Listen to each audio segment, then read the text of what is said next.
Ito ang pinakamalaking challenge na na-experience ko na may kinalaman sa YouTube. Pupunta ako ngayon sa Phu Quoc Island, Vietnam. At para makarating doon, kailangan kong sumakay ng 2 eroplano. May connecting flight.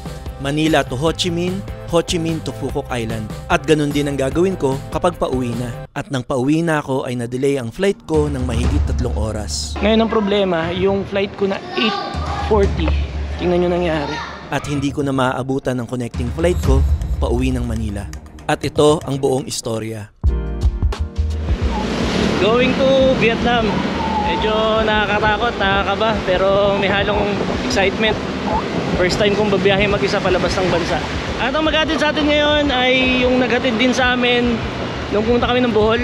Naghatid din sa amin sa airport si Kuya Edel. Kuya, good morning. Hello po, good morning. Mabilis lang naman tayo doon, overnight lang, isang tulog lang. Pangalawang tulog natin sa aeroplano na. Okay, thank you. God bless. God bless po. God bless, bye-bye. Thank you kuya. Salamat. Oh, salamat. Ingat kuya. Oh, ingat sa biyahe.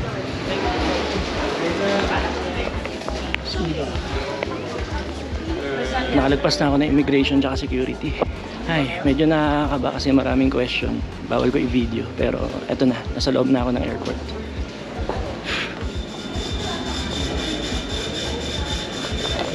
6:45 yung departure time at 4:20 pa lang, so napakaaga ng dating ko. Tamang-tama lang makapag-relax, makapag-almusal pa ng konti para sa mahabang trip na to. 3 hours ang biyahe ko from Naiya to Ho Chi Minh, tapos from Ho Chi Minh another 1 hour. Pero bago ako sumakay ng second flight, ng connecting flight ko, ay 3 hours pa ako maghihintay ulit sa Ho Chi Minh Airport. First time ko pa lang sasakay ng Philippine Airlines at excited ako dito.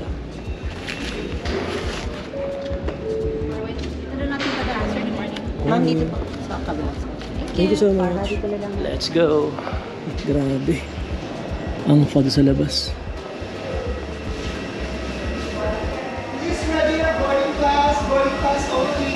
Philippine Airlines. Thank you, sir. Mabuhay!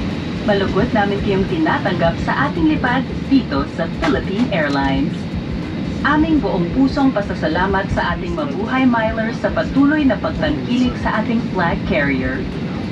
Hinihiling namin sa lahat ng ating mga pasahero na manatili lamang sa kanilang itinakdang upuan sa kabuuan ng ating lipad. Ayon sa mandato ng Civil Aviation Regulations, kung kayo ay nakaupo sa exit row, mangyaring basahin ang passenger briefing card.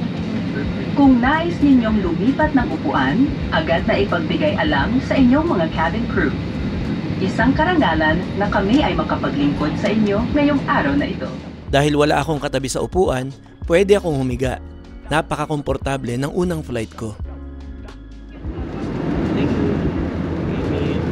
Samang dried mangoes, chicken tapa, tapos may brewed coffee.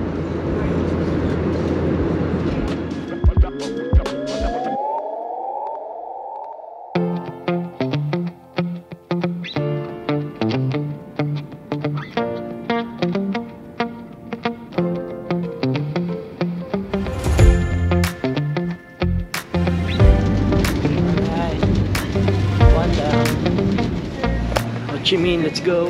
Thank you po, thank you.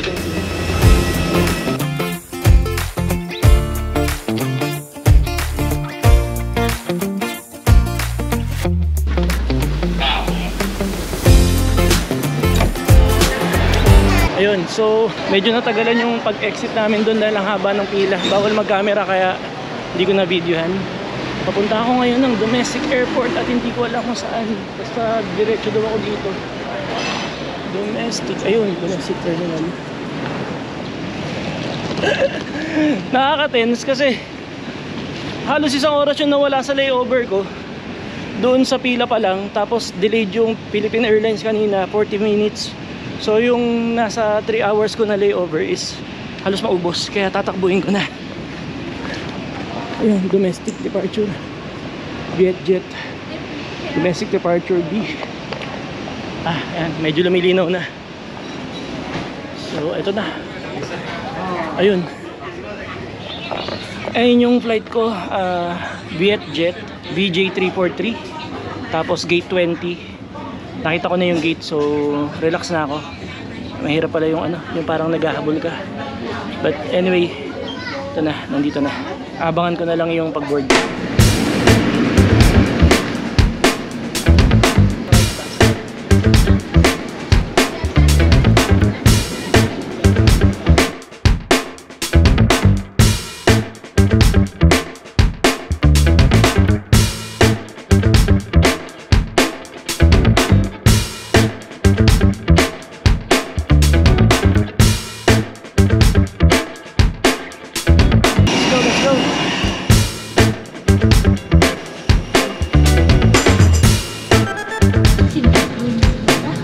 Connecting flight.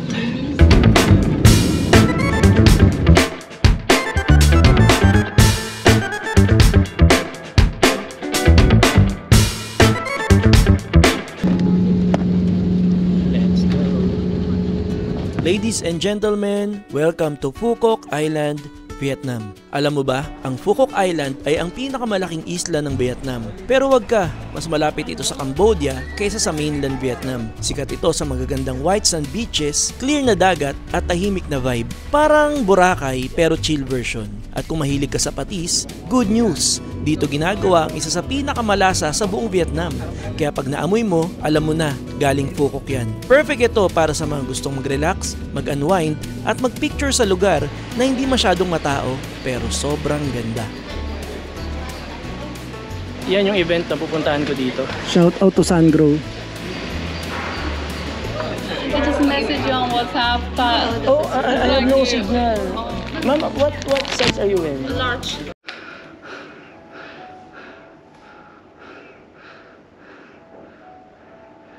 Nandito na ako sa room ko. Tapos, hinatid ako napakita ko ba sa video? Hindi ko alam kung napakita ko na si Joy, yung taga-Wotocall. Tapos, hinatid na ako sa room ko at mag-isa ako dito sa room na to. Girl, tignan nyo kung gaano kalaki. Oh, king size bed. Ako lang dyan. Hindi ka lang ha, teka lang ha. Ano to? Ay, kala ko kabila. Ano to? Ba't may ganito ako? Solid naman, grabe. Ano to? Ayan. Flashlight. Galing mo, pag tinanggal mo, biglang iilaw. Pag binalik mo, mamamatay.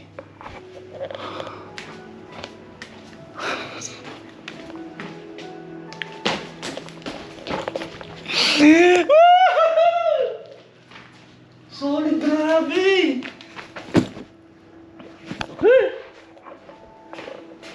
May bathtub ako. Yari ka sa akin mamaya. Ano to? Ba't ganito yung room ko?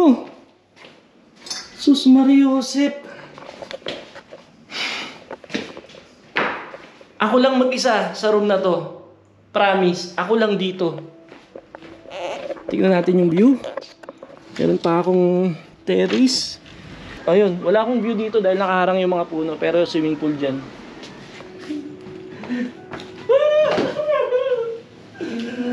Ay, nako.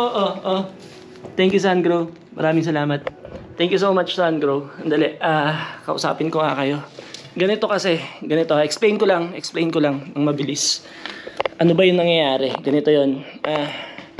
Nandito ako ngayon sa Phuoc Island, dito sa Vietnam, para umattend nitong Sungrow Robust Future, Sungrow Southeast Asia Distribution Summit. Ayan, meron silang product launch na malamang napanood yun na yung video ko na nag-i-English ako. Yun yung Sungrow na inverter, solar inverter. Tapos pinapunta nila ako dito para mag-share ng experience ko doon sa product. Wala pang 2 minutes yung part na yun at yun na. Tapos ito yung hotel ko.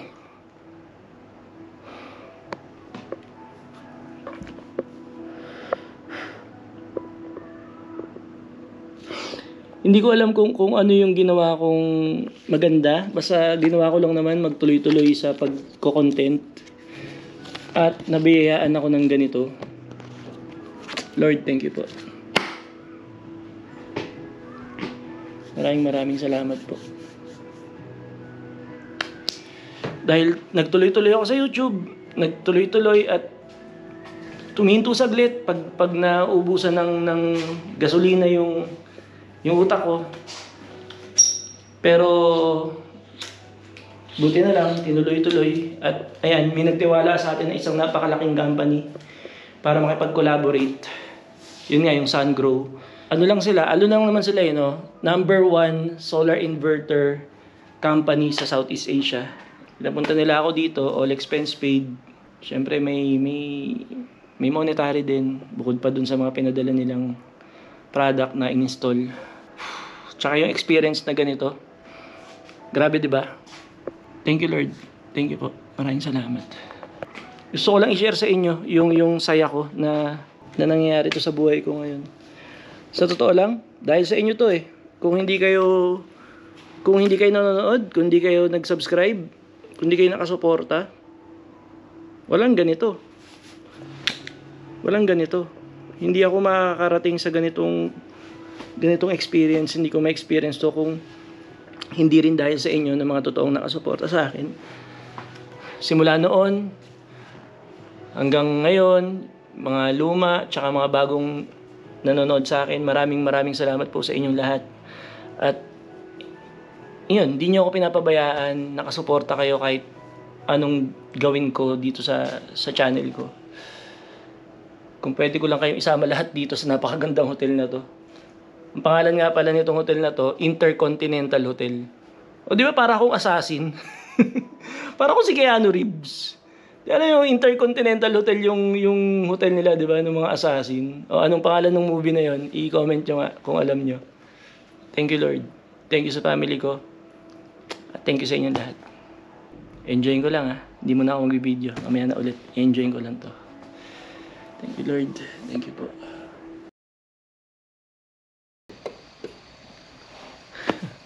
Lahat ng control ng ilaw nandito eh. Napakahaba ng araw na to. At very meaningful, fruitful, nakakapagod, pero ayun, kakaibang experience.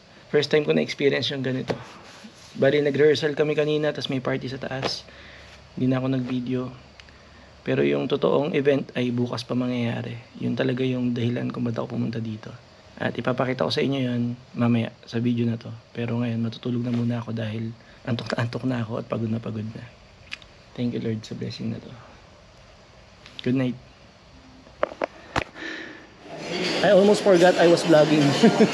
So, maybe I have to get some videos.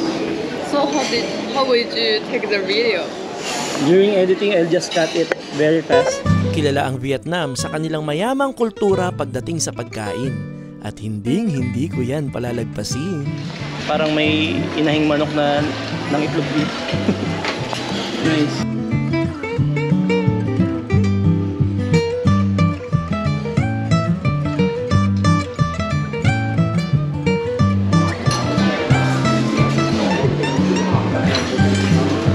So ayun na, breakfast ng mga authentic na food dito sa Vietnam. Nandito pa rin ako sa Phuoc Island and may papakilala ako sa inyo. I'm going to introduce you to someone. My friend here is Joy. Her name is Joy. Hi everyone, I'm Joy from Waterfall. Hello, Joy. Nice to meet you. Joy is my product manager. Yes. Sorry. Project manager. She's from Waterfall, so she's taking care of everything that I need here. And she's a very nice person. She always has solution for every situations and problems. And I'm not going to tell you all those situations, but Joy here always have the solution. And Waterfall is very lucky to have her in their company. So shout out to Waterfall. You're very lucky to have Joy. By the way, the noodles is very nice. Thank you so much. Thank you everyone. Enjoy the food, Joy. Enjoy the food. Yeah. Enjoy the food. So ayun, kakain lang kami. Enjoyin ko lang to kasi isang umaga lang ako dito sa Vietnam at mamaya uwi na rin ako after ng event. Solid. Thank you, bye-bye. Bye-bye.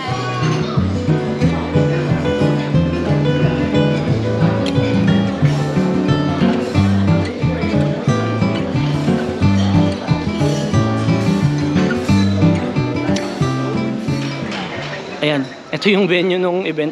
Tingnan nyo kung gaano kalaki. Dito pa rin yan sa, sa loob ng Intercontinental. So dyan ako magsasalita mamaya. Actually, nag-rehearsal na kami kanina. At kahit pa paano naman, nagawa ko ng maayos. Pero syempre, gusto kong subukan ng mas maayos pa. At during actual, mas magawa ko siya ng halos wala ng mali. Kasi English yung script, tapos kailangan kong kabisaduhin. So dyan ako mamaya. Anyway, papakita ko sa inyo itong mga yung mga iba pang mga inverters tsaka iba pang mga products ng Sungrow. Nakakagulat lang. Teka lang, tingnan nyo to ha. Sa palagay ko, itong video na to is around 50 inches. Ay, itong TV na to is around 50 inches.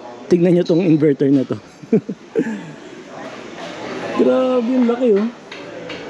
Pang siguro to eh, commercial no, sa mga malalakihang scale. Grabe, yung solid, ang laki no. Ayun, ay grabe. Ayun. Nag-charge yung electric vehicle. Solid no? Gaganda, meron pa, ang dami pa di sa kabila. Ayun, binibideo ni sir. Yun, wow. Yung pinadala nila sa akin, yung MG6RL, medyo malaki siya.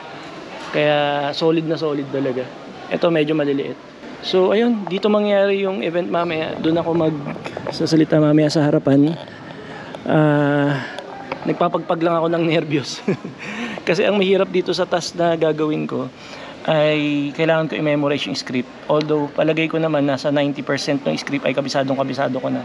Meron namang teleprompter sa harapan, pero syempre mas maganda kung ma-deliver ko siya nang hindi ko binabasa. PhD in Educational Management, a clean energy enthusiast. Let's tune in. Hi everyone, good afternoon. My name is John Ingero. I'm a physics teacher and a big fan of clean energy. I'm very happy to be here today as one of the product experience ambassadors for Sungrow's latest release. Successful naman ang speech ko at pagkatapos nun ay dumiretso na ako sa Phuoc International Airport para sa first flight ko papunta ng Ho Chi Minh. At dito na nagsimula ang problema.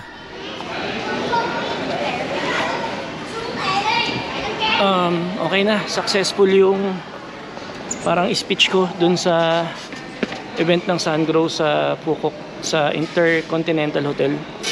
Dito pa rin ako sa Phuoc Airport. Ngayon meron akong sitwasyon, dalawang flight kasi to, kagaya nung papunta pa rin. So Phuoc to Ho Chi Minh and then Ho Chi Minh to Naiya sa Manila. Ang flight ko ngayon supposedly is 8:40 PM. Tapos yung flight ko ng Cebu Pacific papunta ng Manila galing sa Ho Chi Minh ay around 12, pasado alas 12, parang ganun, before mag-1. Ngayon ang problema, yung flight ko na 8:40, tingnan nyo nangyari. Ito na mga problema ako. Yung flight ko ng 8:40 naging ito dapat siya.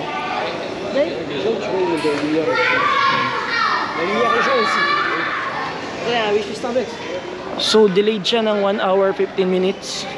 Ang inaalala ko ay na masyado nung layover ko sa Ho Chi Minh. May chance, ayoko isipin na ganun. Baka kasi ma-miss ko yung connecting flight.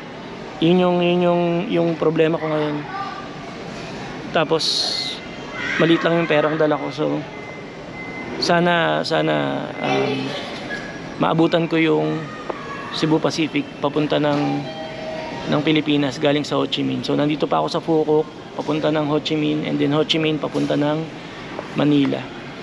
Delayed yung flight ko, itong first flight ko ng 1 hour 15 minutes. Ang isang magandang pag-asa natin is kapag na-delay din sana ma-delay din yung Cebu Pacific papunta ng Manila. Ayan. At sa hindi inaasahang pagkakataon, sa sobrang nervyos ko hindi na ako nakapag-video dahil na-delay na naman ng isa pang oras. So hindi na siya 9:55, 10:55 na, pero alas 11 na hindi pa rin nagbo-boarding. Nakapag-boarding ng bandang 11:05 at nakaalis ang eroplano pasado 11:15. May gitsang oras ang biyahe at wala na akong pag-asa na maabutan ko pa ang connecting flight. Ang mga susunod na eksenang makikita nyo ay sa Ho Chi Minh Airport na. nakalipad na ako from Phuoc to Ho Chi Minh. Susubukan ko ng habulin ang connecting flight papunta ng Manila. Okay, where?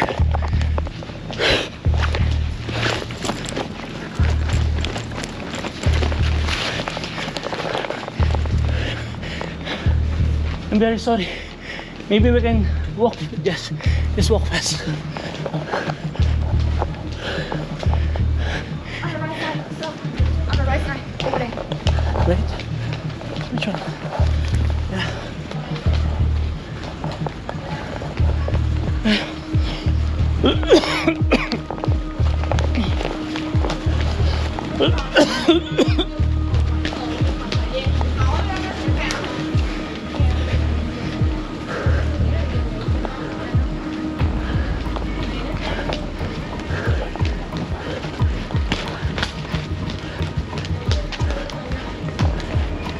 This way.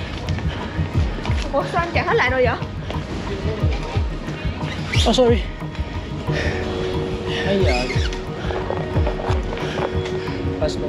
Ah, sorry. Yeah. Không phải vậy đó. Bên kia qua Passport. đến rồi.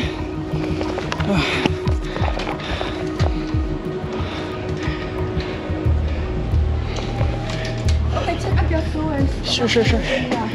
Yeah.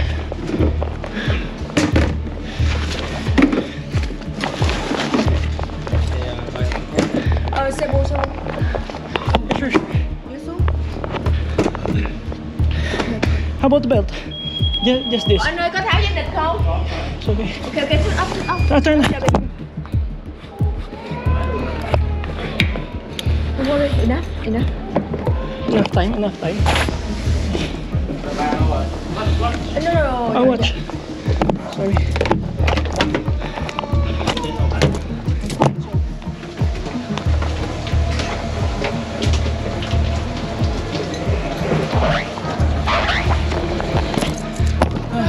Remember downstairs, third floor. Down. Sorry. Elevator, third floor. Down. Yeah, down. One floor and then. And then my step. So one floor. Okay.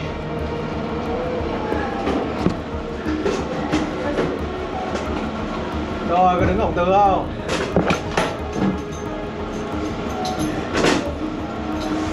Quang đâu rồi?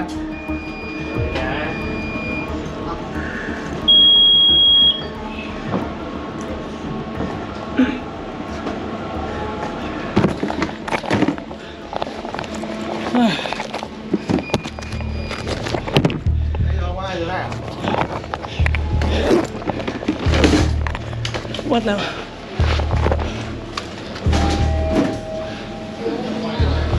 What, sir? What floor? One. Ay, yeah. We're at the same place. Sorry. Okay. It's okay. Woo.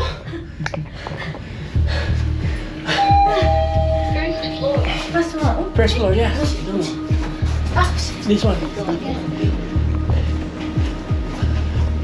Yeah. I'm Cebu Pacific, Cebu Air.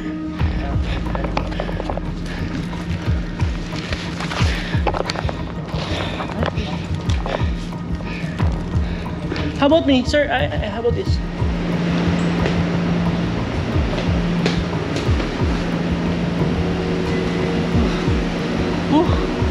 Grabe to experience na to. Where are you going?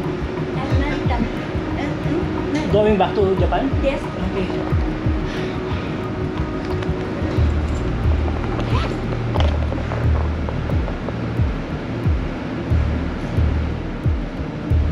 Terminal 2. Namatay na yung GoPro kaya hindi ko na na-video yung mga sumunod na nangyari. Yung sinakyan namin na bus, bumiyahe sa mismong loob ng paliparan. Nakakita ako ng maraming eroplano kaya akala ko isa na dun yung Cebu Pacific papunta ng Manila.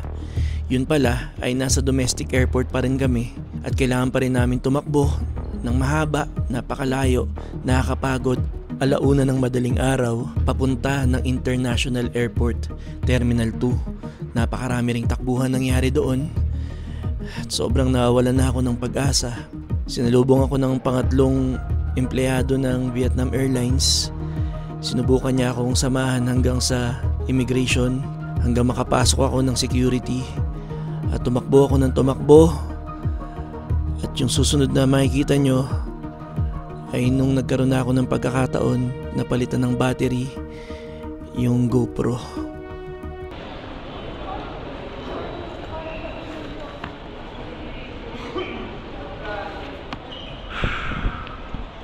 Hindi ko na na-video lahat ng nangyari kasi namatay yung GoPro. Pero ito yung pinaka malupit, pinaka matinding adventure na nangyari sa akin. Yung nakita nyo kaninang tumatakbo ako sa Ho Chi Minh na yun. Sa Ho Chi Minh na ako nun. Grabe yung delay ng flight ko from Phu Quoc hanggang Ho Chi Minh. Grabe talaga. Ang niready ko na layover time sana para doon ay almost 4 hours. Ang delay nung flight ay nasa 3 oras. Dalawang beses na delay yung flight. Nakikita ko bigla na lang nag-iiba yung oras dun sa screen. Ang original na oras ng alis ko dapat from Phu Quoc papunta ng Ho Chi Minh ay 8:40 PM. Biglang naging 9:55 PM. Tinansya ko, di parang kaya pa naman, 9:55 PM. Biglang naging 10:55 PM at hindi pa rin sila naging on time doon. Yung connecting flight ko sa Cebu Pacific sa Ho Chi Minh papunta na ng Manila ay 1:10 AM. Grabe yung mga nangyari. Kala ko hindi ako makakauwi, pero nasa Pilipinas na ako. Naiiyak ako, seryoso. Ayan o, nasa Pilipinas na ako. Philippine National Bank yan o.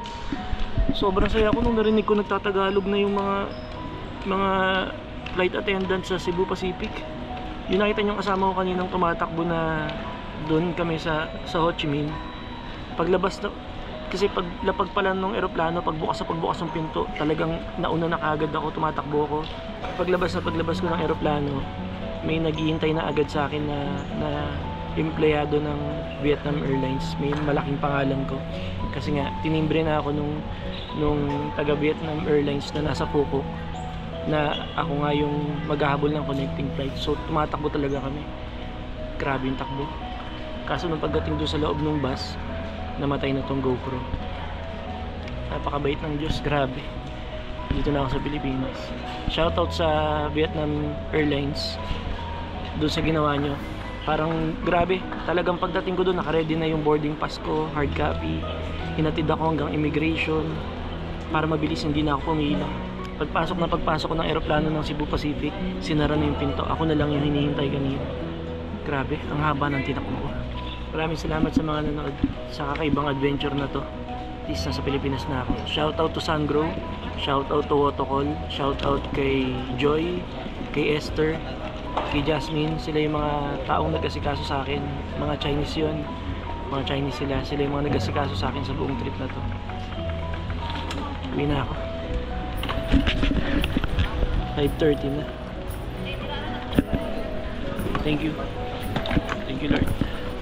Mimiss ko na yung pamilya ko. Uwi na.